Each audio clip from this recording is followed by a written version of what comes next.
This episode of Dispatches from Planet Albany is brought to you with support by New York State United Teachers, which represents more than 600,000 educators and school-related professionals in New York. Dispatches is also supported by the public affairs firm O'Donnell & Associates. For more information, check out o'donnellsolutions.com. But if you don't put the money behind it, it doesn't happen. So that's what we wanted to accentuate here today is our massive investments to get this done, working in conjunction with local officials. Again, our goal is to turn potholes into knotholes.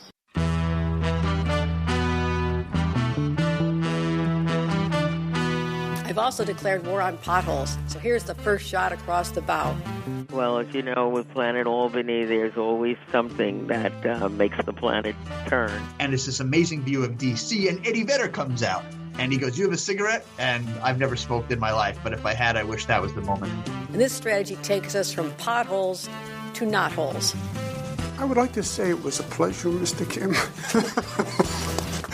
But I'm on the road.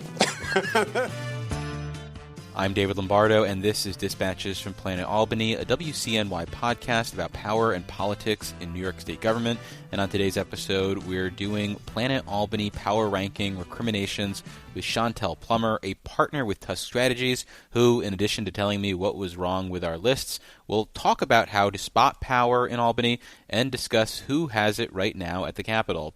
And before we let her go, we'll also reflect on the pace of budget negotiations in April. So let's start with the elephant in the room, the Planet Albany Power Rankings from previous episode. I know you have some thoughts. Can we start with how you would go about trying to define power in this world? Not the way Assemblyman Jensen. Okay. Really enjoy him. But I was like when he started, I was like, what is going on? Yeah. I mean, I think, how would I define power? I would define power as like who are the movers and the shakers? Like, who are the people that actually get things done? It was interesting because, you told me that lobbyists weren't a part of it, but it's interesting. They should be. But it's interesting you mentioned Liz Benjamin, and you said, well, she lobbied really hard for the aid in dying bill, but then you said lobbyists weren't involved. So I was just confused by your methodology, but neither here or there. It's like, I would define power as who gets things done. Who's in the know? Because a lot of time in Albany, times like now during the budget, things are secret. So it's who can you get information from? Power to me, I don't know if people ever watch House of Cards. There's people in the world, in politics, they either want to make money or they want to have power. I think I've been blessed with both scenarios in life, but neither here or there. And I love electeds. There are a group of people that actually are the core power people. Assemblyman Jensen had a lot of electeds. He had a lot of assembly member this, assembly member that. And I want to be clear. These are electeds. They do a hard job. But sometimes during budget, they don't even know what's going on. Sure. They're not on the 3 a.m. meeting. They don't know what's going on. They don't know the 5 things that the governor needs in order for the budget to happen. So I just found it interesting that you guys were yeah, elected person, this person, and Liz Benjamin as a comms specialist. And I just found your rankings very interesting. I'm going to say this. I said this to you on the phone. I love Jen Best. I think she is a very good operator for the governor. I mean, not for the governor, for the Speaker Hasty. I think KPK, Jackie Bray, who I finally met. Can you remember I was obsessed with her because I was like, who is this white chick with all these jobs? She's Jamaican. She's amazing. Yes. While I understood you had Senator Gianaris, because I want to be clear, he is a pivotal person of power in the Senate. I don't think you gave respect to Jonathan Lang and Dorothy Powell, who are the team that deals with it. And I would even say Chris Friend. I'll say this. Anyone that's in the room for leaders' meetings and secretaries' meetings, they are the definition of power. Sure. So your rankings, the fact that you didn't have all the staff that are in the room.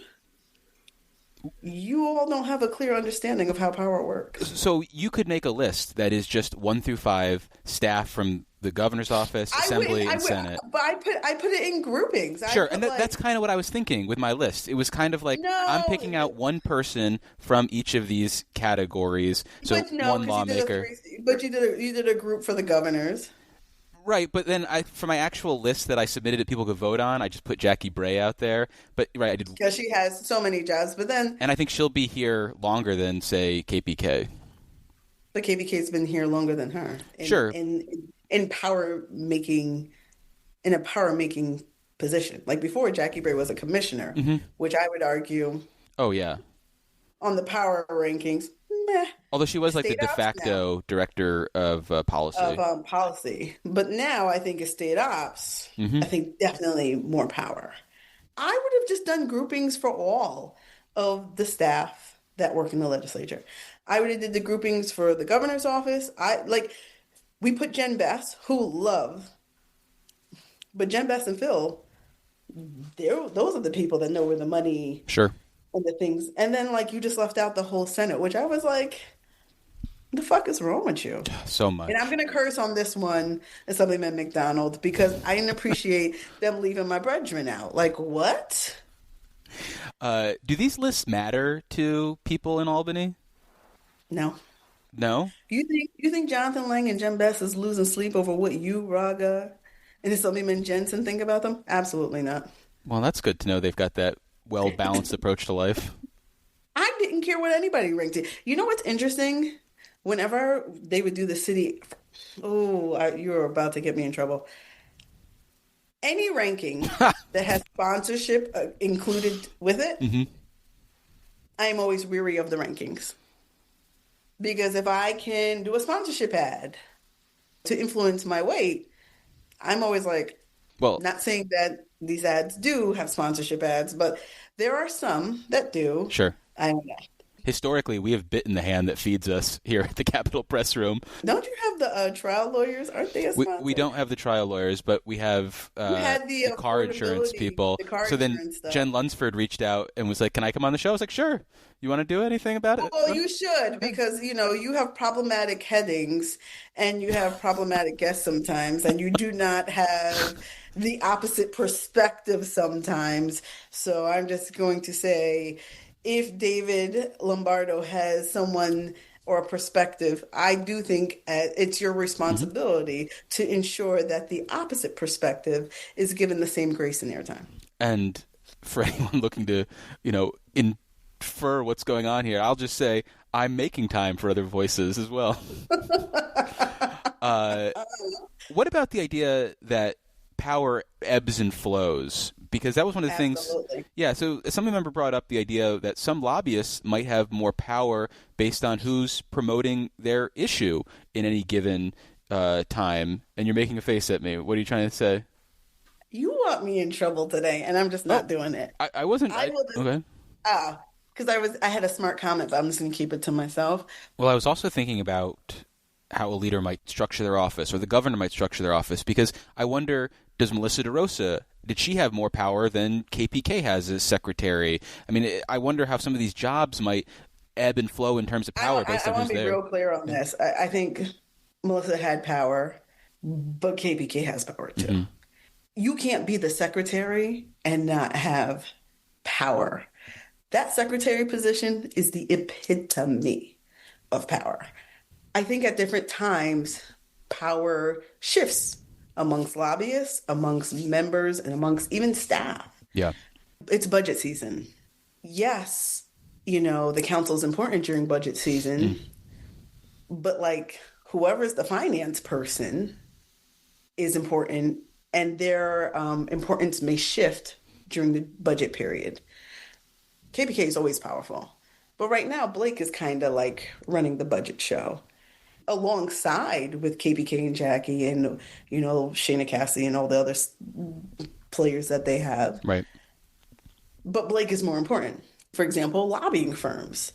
Depending who's in power, certain people may have more power.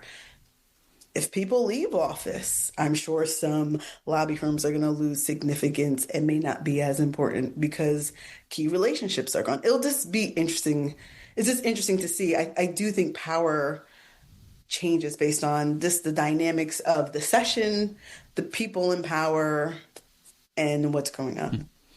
Well, I think about it from my own experience working in the Assembly. I was communications director for a member of the Assembly, Santa Barbara. No power. But because the way that office was structured and because my relationship with him, I ran the show. I was the de facto chief of staff. I oversaw legislative stuff. I oversaw messaging. I was the advisor. And so I wonder how that shifts and evolves with other people depending on who they, rely on and what they emphasize in their offices potentially. I don't know how to say this.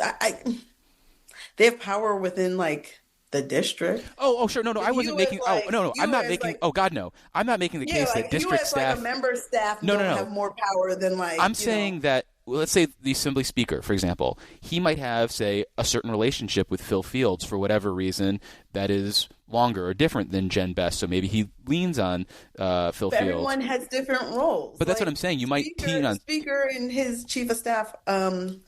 I forget. I'm going to put his chief of staff in Bronx, who is so lovely. Mm-hmm. I love her. But her relationship, she's going to be more powerful for in-district things. And then Jen Best is going to be really powerful for anything legislative from January to June. And basically all through the year, because if there's a policy thing, he's going to go to her. Members. You think it is like that? You think it is very compartmentalized? Because I'm saying from my experience was I bled over into lots of other areas. All right, I was chief of staff to the leader. I did dealt with all the central staff.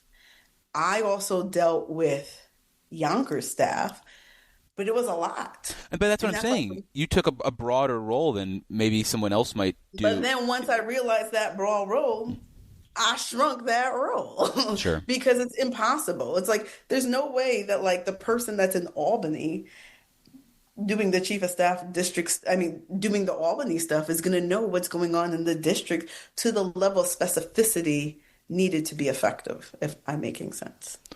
So Jen Best is not wait a minute, the speaker, he's doing the Jamaican relief. I gotta, wait, we gotta get barrels. And the person that lives on Concourse and no, she got a whole budget she gotta deal with. She didn't think about that. Sure. Jonathan's not sleeping one day. It's oh God.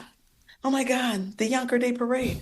I got to make sure the leader has the appropriate scarf. No, they got real everyone problems. has different. No, because in district stuff, you can lose an election. Sure.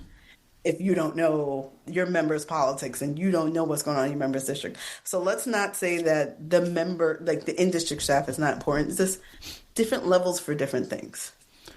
Let's talk about what's going on right now, which is budget negotiations. And right now... Hold on. Yes. You know what you got to say. Is this a Chantel is always right situation? You know it. And I would just point out that I never disagreed with your timing. All I said was people are going to freak out. You gasped. It was just that people were going to freak out. No. I've got the audio. You gasped. People are going to freak out. Yes. And I was hey, been around the world. Mm-hmm. Know this block. If there's a block I know, it's the block where the Capitol is at. I know that block better than anybody. And you thought, this is a dinky budget. They're going to be going home April 10th. That was my bad prediction. They ain't got nothing. Which is not a bad thing. But I know what I need to know. And I did some calls, and I looked at the staff's face, and they were smiling. It was March 28th, March 29th. And I was okay. David, run me my bread. I was correct. As Cardi B says, run me my bread. I was correct. There's no budget. We're not having a budget to the third or fourth week, like I predicted. So is there anything the legislature can do in this situation? Can they wait out the governor? Or are they just basically... Wait out the queen or wait out? That's what I mean. You can't wait out the queen. Let me tell you one thing this governor has perfected is the budget dance. Mm-hmm. And I don't care who gets upset. You know, Cuomo would focus on time. He'd stress you out. We gotta get an on time budget. Anxiety for no reason, not sleeping, drinking 4 Red Bulls. Hogan's like, oh, you want to F around, you gonna find out. Because you know what? I don't care how late this budget is. I want 1, 2, 3, 4. And until I get some version of 1, 2, 3, 4. That's the language, though. You said some version, right? She needs to be able to walk away with something that she can claim victory on for all of those issues. She has to say, right now, the governor has put political capital. Her face is associated with this interesting, driver affordability thing. Like, it's her face. She's out there. Like, she is promoting it. She has to get some type of win. And whatever win she gets, it has to be tied to what people will perceive as lowering insurance rates. Sure. Same thing for CLCPA. I think the CLCPA is much ado about nothing, though. Like, doesn't she want to just, delay why is everyone screaming and hooting and hollering about delaying? Well, we could do a separate policy episode about that. You know me. I know your crowd does not like me because I'm like, hey, yeah, okay, let's do this for the environment. But then, people can't build. People can't get light bulbs. People can't do X. Gas inserts for their fireplace. I think this is the governor's problem, though, right now.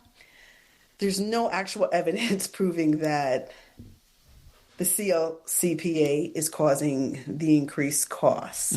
I found it striking. We had this secret memo that was saying, the CLCPA is causing increased price in, Well, it said it will. If you implement it, it's going to increase costs, and I think that's what she's arguing against. That is the optics that she wants to be able to come out of this budget and say, your bills were going to go up X amount. I've stopped that. I think she needs to feel like she needs to emerge from the budget. But I think the bills are going to go up no matter what because people can't get gas out the Suez Canal or whatever. But it's like the debate over congestion pricing. She's going to say, I saved you $6 each trip, as opposed to saying, I cost you $9 each trip. And so she'll do the same thing with this, where whatever she gets, she'll come out and say, I just saved you $500 on your gas bill for the future. Semantics. But doesn't that what the legislature has to figure out? They need to figure out, well, what can we give her? What is the version of this that will get her to say, okay, I'm done holding my breath. I approve the budget. I am the queen of figure out something. Yeah. I think sometimes people are so beholden to a position. And that's usually what this budget fight is. It's like, look, the leader and the speaker have to fight for their conferences, and their conferences don't want to do X, Y, and Z. I think I'm hearing members saying we don't want to do this insurance thing because it's basically tort reform. We're not doing it. We have Harcum and people saying, hey, we're not changing CLCPA. It's here to stay. Da, da, da. So the leader and the speaker do have to fight for their conference. So that's what we're doing right now. Hey, let's see if we can find some measures on the side that will give you the win, but let my members feel comfortable voting. Because it doesn't matter if you change the policy if no one's voting for the budget. Right. So this is they're trying to figure out ways where they're giving Hochul a win, but they're standing firm to their principles. That's going to go on for a week or two.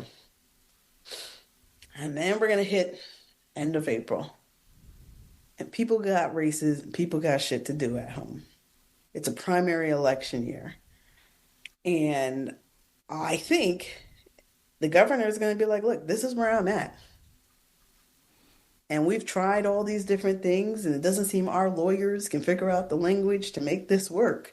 And there's going to get to a point where it's like, what we doing? And then people are going to have to figure out what they can do to get the magic number of votes for the budget. Or the governor's going to have to figure out what can she compromise or suddenly free up in order to make the vote on insurance reform CLCPA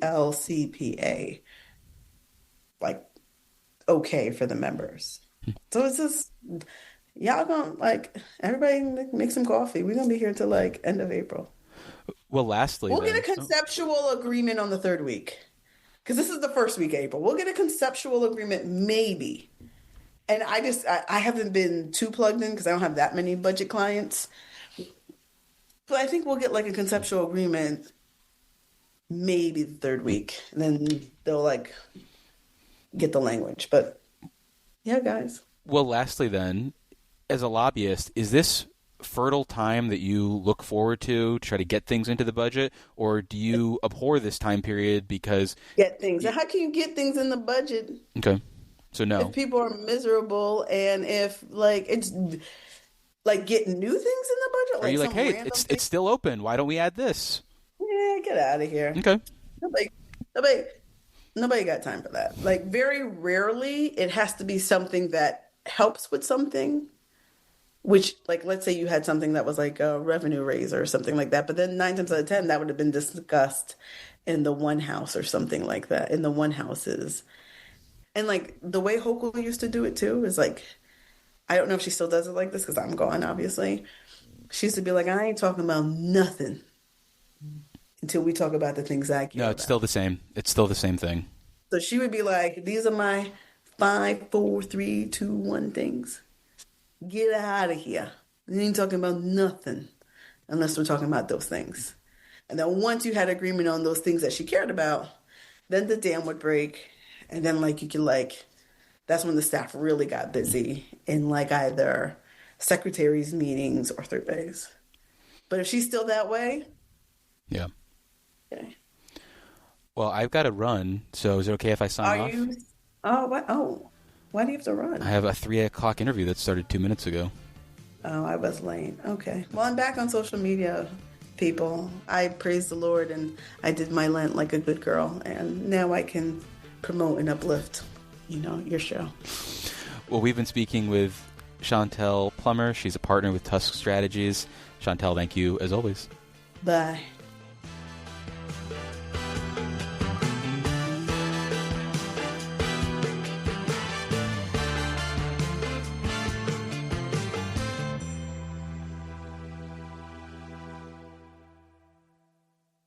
I would say this. Call 1-800-POTHOLE. Can't be easier than that.